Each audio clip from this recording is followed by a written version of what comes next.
오늘 이 말씀은 교회에 관한 말씀입니다. 오늘 이 말씀이 너무나 길지만 짧게 두서너 가지를 말씀드리겠습니다. 자, 9절 보십시오. 일곱 대접을 가지고 마지막 일곱 재앙을 담은 일곱 천사 중 하나가, 천사 중 하나가 나와서 내게 말하여 이르되 오라라고 합니다. 그러자 신부를 소개해요. 그 신부가 누굽니까? 어린 양의 아내죠. 그게 뭡니까? 교회죠. 성경에서는 교회를 예수님의 뭐라고 합니까? 예수님은 신랑이요, 교회를 신부라고 하죠. 그러니까 어린 양이 여기서 예수님이죠. 그렇죠? 어린 양의 아내가 신부죠. 그게 바로 교회입니다. 교회를 보인다, 이런 말이에요. 10절 성령으로 나를 데리고 크고 높은 산으로 올라가 이제 보니까 하늘에서 내려오는 무엇이 보입니까? 10절에 거룩한 성 예루살렘. 그러니까 거룩한 성 예루살렘이 신부요 교회다, 이런 뜻이죠. 신부를 보여준다고 했잖아요. 어린 양의 신부를. 그리고 보여준 게 뭐가 내려왔나요? 거룩한 성 새 예루살렘. 그러면 거룩한 성 새 예루살렘은 뭘 뜻하는 겁니까? 신부를 뜻하는 거죠. 신부는 신약 성경에서 뭐라고 말씀드렸죠? 교회죠. 그러니까 거룩한 성 새 예루살렘이 교회를 상징하는 겁니다. 그래서 그 교회를 상징하는데 그 교회가, 이 땅의 교회는, 지상 교회는 지금 고난받고 있어요. 그리고 굉장히 연약해요. 교회 다니는 사람들이 죄를 하나도 안 질까요? 아니잖아요. 죄 많이 짓잖아요. 그렇죠? 이 땅의 교회는 정말 너무나 부족하고 연약해요. 그리고 이 땅의 교회는 고난받고 있어요. 그러나 이제 완성된 새하늘과 새 땅에서의 교회는 뭡니까? 흠과 티도 하나도 없는 거룩하고 영광스러운, 그렇죠? 그런 교회다. 이게 오늘의 주제인 것입니다. 주제예요. 그래서 그 완성된 교회가 얼마나 영광스러운지를 그렇게 이야기하고 있습니다. 먼저 이 거룩한 성 새 예루살렘이 교회라고 하는 것을 조금 더 분명하게 하기 위해서 12절 보겠습니다. 12절 보면 크고 높은 성곽이 있고 12문이 있는데 문에 12천사가 있고 그 문들의 이름을 썼으니 이스라엘 자손, 그 다음에 무슨 지파요? 몇 지파요? 12지파. 12지파 하면 벌써 구약 성도를 의미하는 거죠. 그렇죠? 자, 또 14절 보겠습니다. 자, 14절 함께 읽겠습니다. 시작. 그 성의 성곽에는 12기초석이 있고 그 위에는 어린 양의 12사도의 12이름이 있더라. 12사도는 신약 성도를 의미하는 거죠. 그러니까 구약 12지파의 이름이 새겨져 있고 문들에, 그 다음에 기초석 위에, 그렇죠? 12사도의 이름이 있다. 그거는 이 거룩한 성 새 예루살렘이 구약 성도, 신약 성도, 즉 교회다, 이런 뜻이죠. 교회. 이 교회가 얼마나 이 지상에서는 연약하고 죄가 많고 흠도 많고 뭡니까? 고난받고 핍박받고 있지만 이 교회가, 이 거룩한 성 새 예루살렘이 저 하늘에는 완벽하다는 것이죠. 저 하늘에서는 뭡니까? 새 하늘과 새 땅에서는 흠도 없고 티도 없고 거룩하고, 그렇죠? 승리했고 영광스럽다. 그걸 나타내기 위해서 보석이 그렇게 많아요. 보석. 자, 여기 보석이 얼마나 많습니까? 여기 보면은, 자, 11절 보겠습니다. 11절. 하나님의 영광이 있어. 그 교회에 하나님의 영광이 충만하다는 것입니다. 하나님의 영광이. 왜냐? 모든 성도들이 다 성령 뭐하기 때문에요? 충만하기 때문에 그래요. 모든 성도들. 이 땅의 교회에서는 우리가 항상 성령 충만하지는 않지요. 그러나 저 새하늘과 새 땅에서는 모든 성도들이 항상 영원히 뭐합니까? 성령 충만한 겁니다. 그래서 하나님의 영광이 거기 충만하게 있어요. 얼마나 아름다운 완성된 교회의 모습을 보여주고 있습니까? 자, 11절 한 목소리로 읽겠습니다. 시작. 하나님의 영광이 있어 그 성의 빛이 지극히 귀한 보석 같고 벽옥과 수정같이 맑더라. 그 거룩한 성 새 예루살렘, 그 성의 빛이 지극히 귀한, 그냥 귀한도 아니고요, 지극히 귀한 뭐 같습니까? 보석 같고, 그렇죠? 그래서 보석 이름이 굉장히 많이 나와요. 여기 보겠습니다. 여기, 자, 18절부터 한번 볼게요. 그 성곽은 어떤 보석으로 쌓였습니까? 18절에 벽옥으로. 그 성은 정금, 금으로 쌓여 있어요. 맑은 유리 같더라. 19절. 그 성의 성곽의 기초석은 각색 보석으로 꾸몄는데 첫째 기초석은 뭡니까? 벽옥이죠. 둘째는 남보석이죠. 셋째는 옥수, 넷째는 녹보석, 다섯째는 홍만호, 여섯째는 홍보석, 일곱째는 황옥, 여덟째는 노곡, 아홉째는 담항옥, 열째는 비취옥, 열한째는 청옥, 열두째는 자수정. 또 12문이 있어요. 12문은 각 문마다 뭐로 돼 있어요? 진주로 돼 있잖아요. 진주. 그렇죠? 그러니까 보석이 엄청 나오는 겁니다. 이거는 이걸 문자적으로 해석하면 안 되죠. 저 새하늘과 새 땅에 있는 교회는 무슨 건물이 있는데 보석으로 되어 있는 그런 의미가 아니라 뭘 뜻하는 거죠? 새하늘과 새 땅에 있는 완성된 교회는 그만큼 아름답고 영광스럽다라는 것입니다. 왜냐? 성도들의 행실이 죄가 하나도 없어요. 그리고 성도들이 항상 성령 충만해 있어요.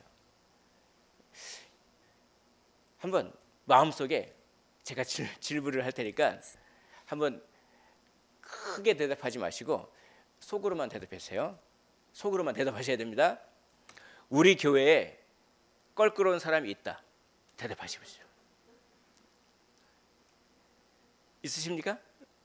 자, 그러면 내가 우리 교회 말고 이제 또 다른 교회도 이렇게 다니셨죠? 내가 신앙생활을 해왔는데 교회 생활을 해왔는데 껄끄러운 사람이 있었다. 없으셨습니까? 할렐루야. 예. 예. 이 지상교회는 껄끄러운 사람이 있을 수가 있죠. 그렇죠? 있을 수가 있습니다. 그리고 또 질문해 보겠습니다. 우리 교회에 어떤 성도님들의 어떤 행동 때문에 내가 실망한 적이 아니면 상처를 받은 적이 있었다. 대답해 보십시오. 웃음으로 대신 대답하시는 것입니까? 예, 예. 또 대답해 보십시오. 이거 잘 대답해야 됩니다.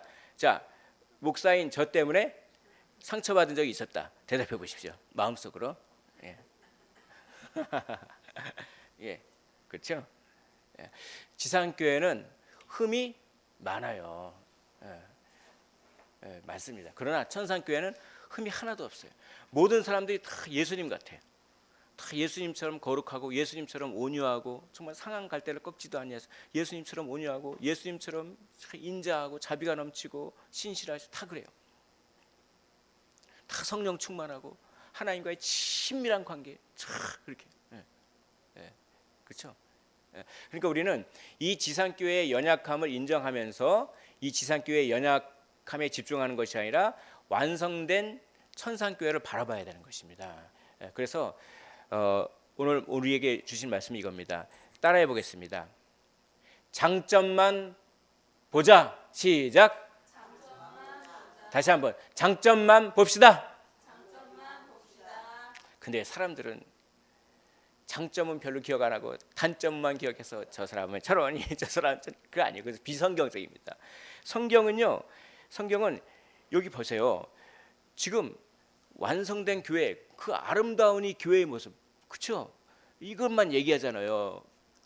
그렇죠? 물론 연약한 모습도 얘기하지만 그게 중요한 것이 아니라 궁극적으로 이 완성된. 그러니까 우리도 뭡니까? 예. 저 성도님은 아무리 눈 씻고 찾아봤자 장점이 안 보이던데요? 아닙니다. 그 자기 눈이 삔 거예요. 그거는. 내가 이상하게 단점만 보려고 하나 보다. 그게 아니에요. 잘 찾아보면 다 아름답습니다. 그러니까 장점만 보십시오. 천국에서 완성된 그걸 보면서. 그러니까 그거예요. 교회가 이렇게 보석으로 이렇게 비유되듯이 완성된 교회는 다 아름답고 성령 충만이 넘치고 다 거룩하다는 거죠. 그러니까 그런 걸 보면서 우리는 어떻게 됩니까? 거룩을 목표로 삼고 우리가 영광스럽게 변화할 그 우리 모습을 생각하면서, 그렇죠? 다 자신의 약점을 알잖아요. 내가 딴 건 다 참는데 이건 못 참는 게 있잖아요. 그렇죠? 그런 게 있잖아요. 마귀가 잘 자극하는 포인트가 있잖아요. 그러면 그걸 갖다가 내가 그 영광스럽게 변할 것을 기대하면서 그걸 선한 싸움을, 거룩한 싸움을 싸워야 나가야 되는 것이죠. 이 땅에서 완벽하진 않지만 끝까지 싸워야 되는. 그걸 오늘 본문이 얘기하고 있습니다. 또 완성된 그 교회는 그렇게 영광스럽다라고 하는 것을 보석을 통해서도 얘기하지만 숫자를 통해서도 얘기해요. 숫자를 통해서. 오늘 12의 배수, 12와 관련된 숫자가 얼마나 많이 나오는지 모르겠습니다. 자, 이 요한계시록 같은 그런 묵시문학은 숫자가 중요하다고 제가 말씀드렸죠. 숫자를 통해서 메시지를 전하는 독특한 묵시문학이 있어요. 성경에는 이런 요한계시록 같은 또 다니엘서 같은 그런 묵시문학적인 그 성경을 해석할 때 숫자는 상당히 중요한 의미를 가집니다. 여기 보십시오. 여기 12절 보겠습니다. 12절에 크고 높은 성이 있고 문이 몇 개예요? 12죠. 12문인데 문에 천사가 그렇죠. 12천사죠. 그 문들의 이름을 썼는데 이스라엘 몇 지파죠? 12지파죠. 자, 14절 보겠습니다. 12를 다 동그라미를 쳐보세요. 그 성의 성곽에는 기초석이 있는데 하필은 기초석이 몇 개입니까?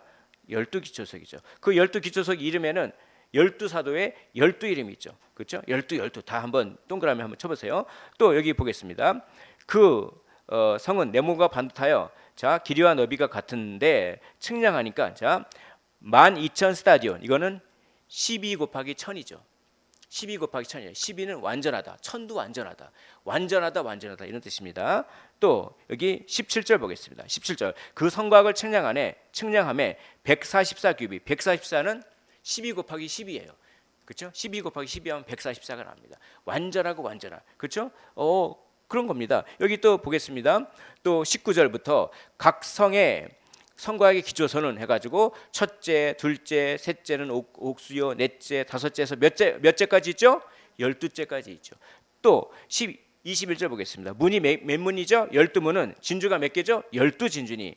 12이란 말이 얼마나 많이 나옵니까? 그만큼 완성된 교회는 완벽하다는 것이죠. 충만하고 완벽하다는 것입니다. 12이라고 하는 이게 참 놀라운 겁니다. 이런 숫자를 통해서 정말 새하늘과 새 땅에서 그렇게 거룩하고 완벽한 교회의 모습을 보여주고 있는 것입니다. 승리한 교회죠. 지금은 핍박당하고 약하지만 또 그 교회에 하나님의 그 뭡니까? 그 임재가 충만한 거예요. 그거를 그 성의 구조, 그 성의 구조를 통해서도 얘기합니다. 자, 여기 보겠습니다. 여기 보면은 자, 16절을 보겠습니다. 16절을 동그라미를 한번 쳐 보십시오. 16절. 자. 그 성의 구조가 있어요. 그 성의 구조가 있습니다. 16절 동그라미를 치셨으면 우리 한 목소리로 읽어보도록 하겠습니다. 자, 시작. 그 성은 네모가 반듯하여 길이와 너비가 같은지라 그 갈대자로 그 성을 측량하니 12,000 스타디온이요 길이와 너비와 높이가 같더라. 자, 길이와 너비와 높이가 같다. 완전히 정육면체죠. 그렇죠? 길이와 너비와 높이가 같은 거죠. 완전히. 그렇죠? 주사위처럼 딱. 그렇죠? 이런 형태의 구조물이 구약에서 있습니다. 뭘까요? 아시는 분? 바로 지성소가 그래요. 열왕기상 6장인가요? 보면은 지성소가 나오는데 지성소가 가로 세로 높이가 다 길이가 똑같아요. 그러니까 그거는 지성소에는 하나님이 충만하게 임재하시는 곳이죠. 그렇죠? 그러니까 그걸 뜻하는 거예요. 그 거룩한 성 새 예루살렘에서는 별도의 지성소가 없어요. 모든 성 전체가 다 지성소예요. 이해가 되십니까? 그 말은 뭐냐? 모든 교회 성도들이 전부 다 하나님의 임재로 충만하다는 겁니다. 지금은 여기 계신 분들이 신앙이 좀 좋고 은혜 받을 때는 하나님과의 관계가 친밀하고 말씀에 은혜 받고 그러지만 어떨 때는 또 무미건조하고 그럴 때도 있죠. 기도도 잘 안 나올 때도 있고 그렇죠. 그러나 그곳에서는 정말 항상 충만하다는 것입니다. 항상 충만해요. 그것을 가로 세로 높이가 같은 그런 지성소의 모양으로 건축 구조 모양으로 그걸 나타내는 거예요. 그러니까 지성소에 하나님의 임재가 항상 있듯이 그렇죠? 그렇듯이 그 거룩한 성 새 예루살렘 즉 교회 즉 우리 성도들이 항상 뭡니까? 지성소처럼 하나님의 임재가 충만한 그런 교회 그러니까 뭡니까? 그 완성된 교회가 얼마나 거룩하고 영광스럽고 아름다운지를 세 가지를 통해서 얘기하는데, 첫째는 보석을 통해서. 무슨 보석, 무슨 보석, 무슨 보석, 그렇죠? 이걸 상징적으로 이해하셔야 됩니다. 진짜 그림을 그리면 안 돼요. 두 번째, 또 무엇을 통해서요? 숫자를 통해서. 12라는 숫자를 계속 반복하고 12의 제곱이라든지 12 곱하기 1000이라든지, 또 뭘 통해서요? 건축의 구조, 그렇죠? 가로 세로 높이가 같은, 그렇죠? 건축의 구조, 그 지성소를 상징하는, 그걸 통해서 이 거룩한 성새 예루살렘은 정말 흠도 없고 티도 없고 거룩하고 영광스럽고, 그리고 뭡니까? 승리했고 아름답고 완전한 그 교회를 이렇게 세 가지를 통해서 보석과 숫자와 건축 어떤 구조, 그렇죠? 건물의 모양, 그렇죠? 이런 것들을 통해서 나타내고 있는 것입니다. 여기 계신 모든 분들이 다 지금은 좀 연약하고 부족하지만 다 그렇게 변하게 된다고 성경은 말하고 있으니 그것을 믿으시기를 원합니다. 한번 따라해 보겠습니다. 지금 내 모습이, 다시 한번, 지금 내 모습이 진짜 모습이 아니다. 지금 내 모습이 완벽하게 바뀔 것이다. 그러니 자책하지 말자. 감사하자. 사랑하자. 인내하자. 복음을 전파하자. 그렇게 사시기를 주의 이름으로 축원을 드립니다. 우리 찬양하고 기도하는 시간 갖도록 하겠습니다.